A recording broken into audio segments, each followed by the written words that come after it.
we've officially made it past the All-Star break. It's the second half of the MLB season. I'm Jay from WinDailySports.com, and I'm paired with my man Dave. And we're going to look ahead. We'll touch on the slate for Thursday. It's a wonky slate. There's double headers. We don't even know who's pitching yet. We'll talk some strategy about that, but we're also going to look ahead to some futures bets for the markets right now. You know, Dave covers sports betting for the Sharp app and WinDailySports.com. He locks us in with props pretty much every single day, whether it's on WinDailySports.com or in the Discord chat. You know, we try to bless everybody who's watching and following with the show with the best props, with the best bets for each night. So looking ahead, you know, for Thursday's slate, there's a 3-game slate on DraftKings. There's a 2-game slate on DraftKings. There's double headers. So pitching is not really not really announced right now. The only thing we know at this point on Wednesday night is John Gray and Pablo Lopez is going and Zach Logue are going. And if I'm looking at it that way, the Yankees are hot. You know, that's a team they're going to look at for hitting. Houston, a team you look at for hitting. Probably going to lean on Texas a bit. You know, they got some power bats. Seager's been on fire, you know, to finish off the first half of the season.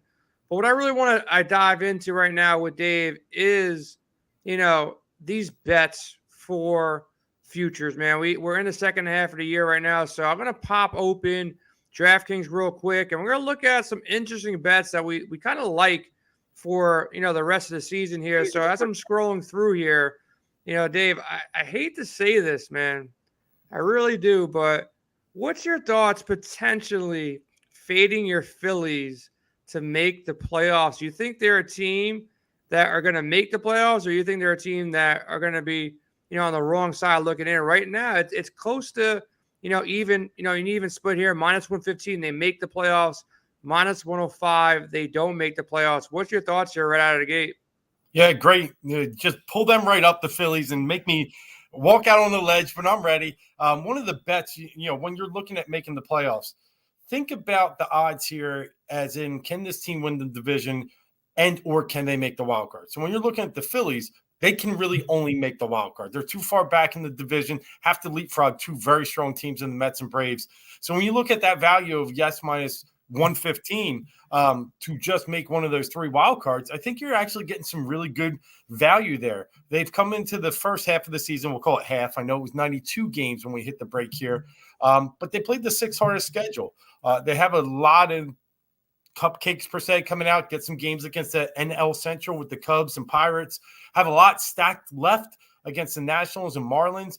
You saw at the beginning of the season, it was like, 12 Phillies, Mets games, 13. They don't see them again till late September. So I think the Phillies have a really good chance. They showed what they can do when they stack up against the contenders like the Cardinals. Cardinals, on the other hand, I'm not very strong on. So I think the Phillies number is actually pretty strong. Really? Because that was going to be my second question here. Look, they're currently, I'm looking at right now, they're currently tied for the last wild card spot with the Cardinals. And then you got the Giants behind both those teams, and the Giants are plus 135. And if I'm betting on history, you have 2, let's say, world-class organizations chasing down the Phillies, the Giants and the Cardinals. Better organization than my Mets, better organization than probably 95% of this National League. Which of these teams, or do you think both of these teams fall outside of the playoffs here? And are the Phillies going to make it alongside the Braves and the Padres? Are the Braves, Padres, and Phillies the 3 teams that are going to make the wild card alongside the Brewers, Mets, and Dodgers? That's what I feel strongest about. I know that's easy to say when you look at the standings now. I do think there is value in the Cardinals, though, from this perspective. They do have a good chance to still win that division. You know, the Brewers to me are not very strong. Their pitching is fantastic, right? But we even saw at the end of the first half, Hader let up 3 home runs. He hasn't been himself. He still has some good numbers, but he's blown 2-3 saves this year. Didn't blow any for the last 3 months of last season, first 2 of this season. So there are some, I guess, dents in the armor, I should say. I think St. Louis has decent value minus 140 because you're getting them to win the division or make a wild card. And they play in the NL Central. So I do think there's some value in St. Louis, But in the end, I think the wild cards are the teams that you spoke of. I think the Phillies getting Harper back. I think getting some of the pitching back. San Diego is very strong. There's rumors of Tatis by the end of the month. And we all know the Braves are getting that wild card. If they leapfrog the Mets are. So that one's locked. So I would entertain putting money on St. Louis from the simple fact I still think they can catch Milwaukee. So let's slide over to the American League here. You got the Yankees. They're going to, take down the division. Yeah. Minnesota's up 2 games on Cleveland. Chicago's 3 games back as well. Houston up 9 games on Seattle, but Seattle's one of the hottest teams in the league right now. You got Tampa Bay, Seattle, and Toronto currently sitting in that wild card with Boston, Cleveland, and shocking to some, Baltimore and the White Sox behind them. It's tighter than in the AL. It's deeper in the AL. My thought originally, even though like so many people were high on Toronto here, if you look over here, plus 370 to not make the playoffs here. Assuming, they stay cold, their pitching has been back and forth. Manoah obviously looked good at time. Barrios looked better. Do you think the Blue Jays are locked to make the playoffs, or is there some value here at plus 370? There's good value there. And you saw the desperation already, firing their manager after a win, just saying they need to start to play better. And they did get a little bit of a burst from that going into the All-Star break. But I think there's value. Plus 370 is really nice. If you look at their run differential, they're sitting there behind Seattle, behind Tampa, who I still think Tampa will continue to, play well and extend their playoff streak. I think they're going to get in. And I'm still not convinced Boston's out of this. I think Boston's a team that, the big thing in the AL is going to be who can make trades, who has the assets to make a big move at the deadline. Boston, all they need is pitching. I mean, it's pretty bad to say that's all they need. But seriously, if they can get a little bit of arms, I think they got a shot to leapfrog Toronto. They're only 2 behind. Plus 370. You're asking for one. It's really one team that can leapfrog them, and that's Boston. That's decent money. Yeah, I want to ask you one other question. Like Baltimore has been a team that I've been stacking every so often. These bats have been starting to heat up.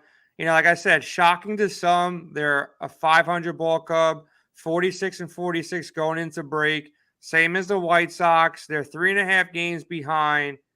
Any love? Plus 1,500.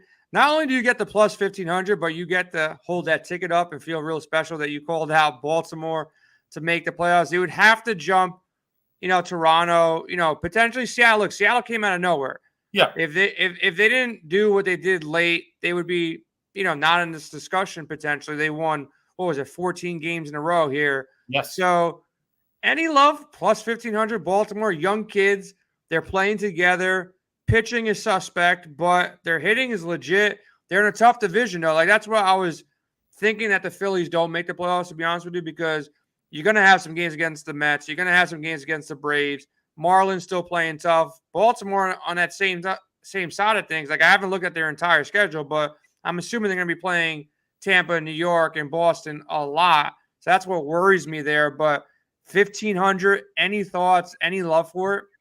It's fun. I'll give you that. It's like buying a lottery ticket. Yeah, but no, it's just too big of a hill to climb. It's too much of a talent delta between them and the upper teams in the AL East. But look, I love the story. I love where they're headed for future years. Young guys starting to really, take ownership of their game. Mountcastle looking great. Like you said, the bats, Rushman, Mancini, Mullins, you have a good core there.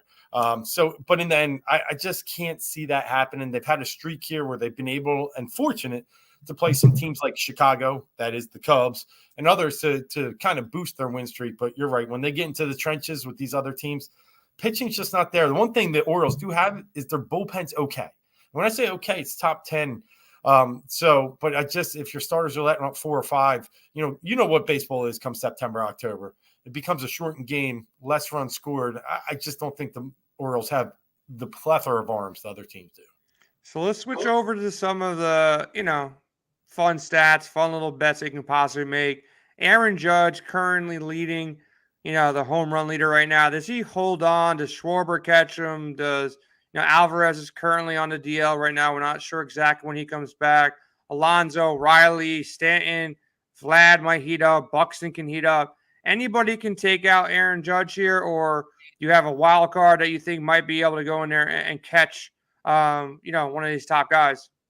Yeah, it's funny you mentioned that. The one I've liked all year and I thought really had a great shot, but it's just battled injuries, is obviously Mike Trout. I just think Trout sitting there at 24 homers. Yes, he's 7 off, but you're getting plus 2,200.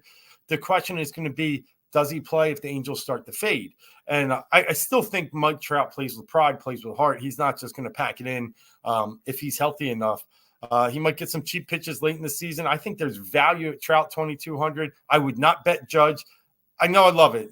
I think he's going to come close to 60. He really is. But, minus 150 on a dead ball era on a team that he could start getting pitched around a little bit. I would have loved to say Alvarez. I would have, but and Alvarez was a sexy pick at the beginning of the year. With that injury, like you said. So I think your boy Alonso has a shot, and so does Austin Riley. But Trout is probably my best value. I wouldn't even bet Schwarber. I just think there's just a leadoff hitter hitting that many home runs. I don't think he ends up leading the league. So here in New York, man, they hold back on props. I don't know why we don't get as many props. Do you see other props? I know you're in PA, you're on the Jersey border between Pennsylvania and PA. For whatever reason, the taxes they got to pay, are there more props on your side? Because we always get gypped here in New York. I kind of mess around with Tony. He's telling me, oh, you can bet this for the Super Bowl. And I don't see any of these bets, but do you see anything on your side that looks, like something that you want to put a couple dollars on before the break hits? Yeah, I mean, we get the strikeout leaders, hits leader, runs leader. Cease right now leading the way. He's plus 275. I think he's got a great chance to hold on to that. And I would also look at a guy like Shane McClanahan at plus 500. I think those two guys in the AL have a chance to be the strikeout leader. Some other contenders, Burns is still there, Cole, but those two guys are just racking them up. But the one I love the most, Jay, Mookie Betts plus 275, runs leader. He's only a couple behind Judge overall. Bats first, bats lead off on the best lineup in baseball against teams that he's going to see like the Rockies, Diamondbacks. I think he can really feast off that. He's only behind because he's missed about 14 games this year. So Mookie Betts plus 275 to lead league in runs, I think is my favorite prop bet to end the season.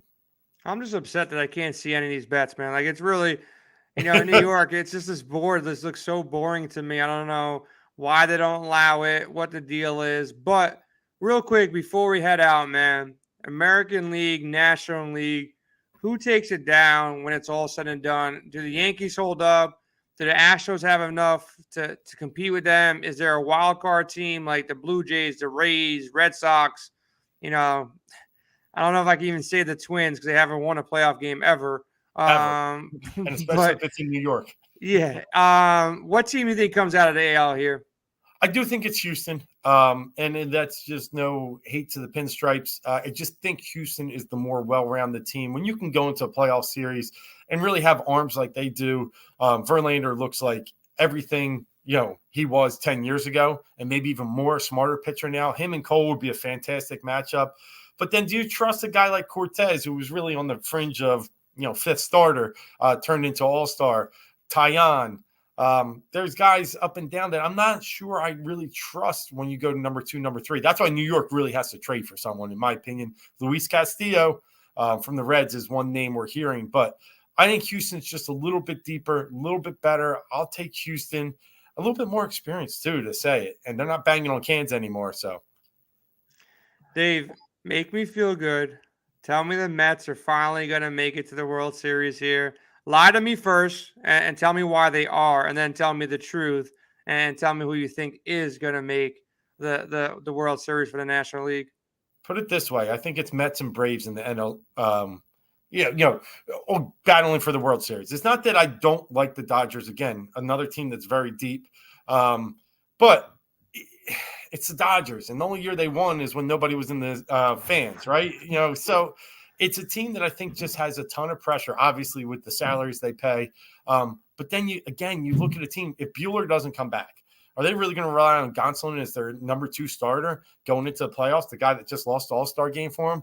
Tyler Anderson, another one. It's not enough for me. I think the Mets and Braves are the 2 top teams just because of that depth. And if you ask me now, if DeGrom is back, the Mets are in the World Series. If he's not back, I think they're going to have trouble beating the Braves. They need that 1-2 punch to beat Atlanta, in my opinion. Yeah, he had a rehab start that didn't go great. He's feeling, I don't know what the hell's wrong with him, a finger, a back, a leg. Just sit in the hot tub for like another month and come out later. Yes. I don't want to hear it. But last question, actually 2 more questions. Who takes it down the World Series? Let's hear your World Series predictions. I'm just going to vote the Mets against anything you say. I'm going to say the Mets beat the Astros in the World Series. I'm going to try to, manifest that. I don't even want to see the Yankees. I don't want to see that because losing to them would be so painful living in New York and hear all my Yankee friends talk shit, again, like they did last time that happened. So I don't want to see the Yankees. I'll take the Astros, even though, they're a good team, great team, potentially tough team to beat, good pitching, well-rounded, no real holes. And Yordan Alvarez is the scariest man up at plate. Even though Judge is a bigger dude, Alvarez scares me a lot more, just the way he sprays the ball. What's your prediction? Who takes down the World Series? Be honest. Don't say the Mets. Tell me who you think really is going to take it down. I do think it's Houston. I mean, even the Mets saw the class that Houston has when they faced them recently. Alvarez, he had like 5 or 6 homers in 6 games against them. Don't pitch against that guy. Just walk him. It's just and like you said, it's up and down the lineup. They even got the younger kids starting to excel for them. And the bullpen's really good. I think the Astros, they learned a lot last year. And what I say by that is, they were in the World Series and lost to the Braves, an up-and-coming team that they were heavily favored against, with the Braves having so many injuries. I think they kind of, are on a warpath to not let that happen again. And in baseball, we see it so much. There are some teams that can sneak up and make the World Series, but it's hard to get all the way through that. And I think the Astros are going to be the team that comes out in the end. Keep an eye on a team like the Rays, obviously. They'll always play the Yankees and Red Sox and Blue Jays tough, but another team, just McClanahan, they went up against the Dodgers. Starting pitchers went 4 innings every game, and they took them toe to toe. But it's just I just don't think you can win that way. So again, I'll lean back to the Astros. Mets have a shot. I'm not really. The Astros just have a big gap, I think, between a lot of teams. Yankees will be their toughest opponent. $440 million question. Where does Juan Soto go? Does he get traded before the deadline? Where does he land? How much of a difference will he make to a contender? Is it the Mets? The Mets were trying hard. I saw Marte, Edwin Diaz, everybody just try to give this guy as many hugs as possible. I saw, Soto also post some stuff on IG, post some Mets players on his IG. So Mets kind of close. I don't know if it's wishful thinking. I don't know if the Nats will trade him in division. I don't know if it's any better to trade him to the Dodgers or Yankees.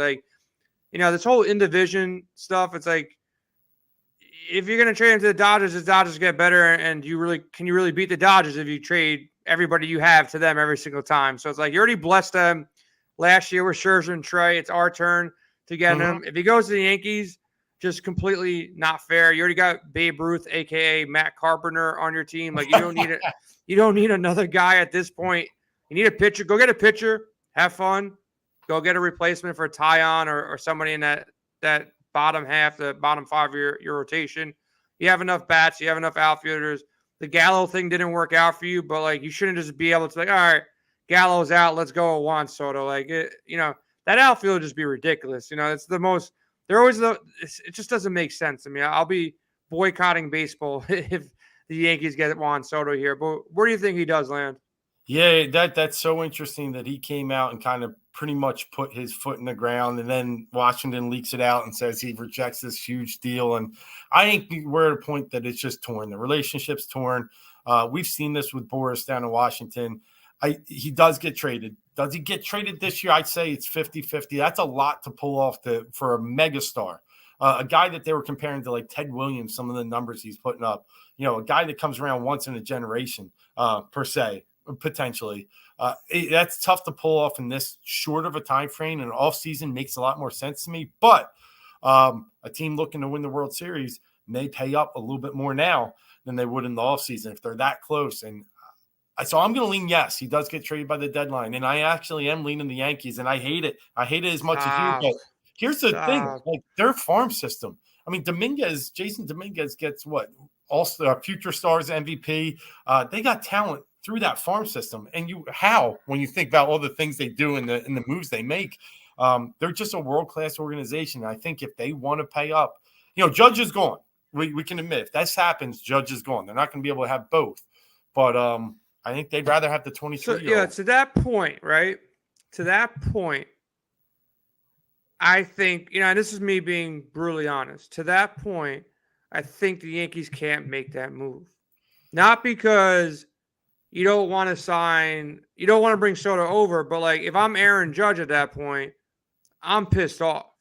Mm-hmm. You bring this dude in, and it's going to ruin the relationship Judge has with the Yankees for this season. So if you're trying to win this season, when you're in first place, your team's dominating, and you really don't need another bat, you bring Soto in, the dynamic of that locker room, of everybody loves Judge on that locker room. I can't see him being a bad guy in that locker room. So everyone's going to be like, they brought in this dude, meaning that you're gone next year. Judge is going to be taken back by that. The rest of the team, the chemistry, the dynamic of that locker room is gone. So I feel like if that's the case, if they can't, and I don't think they physically can, sign Soto and Judge next year, means it's like really a bad move, a bad look to make that move. So I feel like the Yankees would be out for that reason alone. And I know there's rumors they're in contention to get him and everything like that. So I think the Yankees are out there. They need pitching. They don't need bats. Yeah. And a catcher. So, well, not a catcher. No, the Mets need they got an all-star catcher, even though I don't know if he deserves to be an all-star catcher. Yeah. That's why I'm hoping the Mets get him. And I worry that the Dodgers still have a chance to get him. And I'm sure there's some wild card teams that, have a farm system. I don't know which team it is, to be totally honest with you. But like one of these teams that are just on the outside, like a Blue Jays team. I think the Blue Jays, I don't know if they have enough in that farm system, but they'd be like a sneaky team that I can see him going to play with. Vladdy's there. There's enough guys on that team. The energy is right. They're right there. They can go out there and grab him. But big market, New York, L.A., I'm really thinking the Mets can land him. And I don't know if you heard the story. I've been telling all my Met fan friends, but supposedly Steve Cohen went into the locker room on speakerphone. He asked Buck to put him on speakerphone when they went against Stroman the other day, and basically put him on speakerphone and said, hey, whoever hits a home run today off Stroman, it's got to be off Stroman, I'll buy them a private jet. So this dude's got money, and he's not afraid to spend it. So if he gets on the phone with Boris knows that he's not going to be cheap when it comes down to paying this dude. And the Nats screwed this one up, man. Like, you offered him, even though it sounds like a lot of money to the average person, it's a lot less money than other people in MLB already got this year. And Soto is supposed to be that, for the next 10 years, one of the best hitters in the game. So, like, they messed it up. I think he's gone. But you made a good point. It's tough to move him right now. And I'm always a believer, like, when the DeGrom rumors happened like a year or two ago, when they might trade him, the Mets weren't looking so good. I'm on the side of never let go of a guy like that. And same thing with Soto. Like, I don't care how many prospects you give away, 4 or 5. The odds of one of those 5 people or 2 of them being half the player that Soto is, it's like 2%, 1%, probably less than 1%. So give away the farm. I don't care what these young prospects' names are and all that. Barring any kind of injury, and you can't predict an injury of like a 22, 23-year-old kid who hasn't had much injuries. You hold on to Soto. You already traded Scherzer. You already traded Turner. Like, Soto's the last guy you had. You were supposed to build around him. So big mistake by the Nats. I hope he lands in New York to the Mets. I think the Yankees would make a mistake by grabbing him. Every other team, it's a win for them, 100%. And looking forward to the second half of the season. We got a ton of content, betting props, DFS. Big shout out to our guy Sticks. If you saw what he did just last week, winning over $56,000 in golf DFS. We got a big tournament every single Thursday. It kicks off. If you're looking for action, go check out the YouTube show they did just yesterday. Sia, Spencer, and Joel put together. Jared will be out probably tomorrow with a Prize Picks show. We'll be doing Prize Picks shows every single day. Golf every Tuesday night. MLB DFS every single day of the week. Hop in our expert chat at windailysports.com. Check out the projection model, lineup optimizers, all the articles that we do on the daily. and let's have a profitable second half. Let's make some money. Let's build that bankroll for NFL. Dave, you watch the NFL, right? It's something that you kind of like. You Yeah, cover I the heard NFL. it's Yeah? 50 days till kickoff, Jay. So I kind of, I got the numbers somewhere around here. Exactly 50? Exactly 50. Yeah. Exactly 50. Damn, The man. first team I didn't even know, like, you dropped the 92 games. I didn't even know that. So you're a numbers guy, huh? Yeah, love it, man. And the Raiders just opened up camp today, so I was watching a little bit of that. So I'm ready for the NFL season. But this has got to come first. MLB, obviously, we're getting hot and heavy, and I can't wait to see, like you said, down the stretch what happens.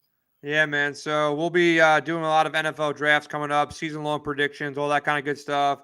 I keep on taking bets on Derek Carr being better quarterbacks than Russell Wilson, other quarterbacks being better bets than Russell Wilson.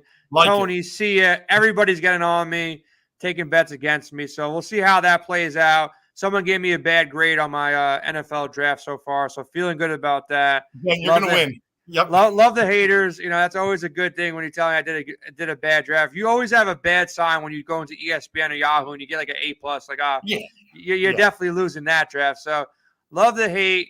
Keep it coming. We'll be, with you every single day of the week. So make sure you hit that like and subscribe button. Hop in our expert chat. We want to hear your questions. Good luck in the return to MLB. Good luck to you Phillies, man. I hope you guys have a good second half. See Bryce come back soon. And hopefully DeGrom and Max and Soto and Marte and the rest of this team carry the Mets to a championship. If not, fire Buck, because every time he gets fired, the following year they win the World Series. So there you go. I'll take it next year. If not, we are out of here.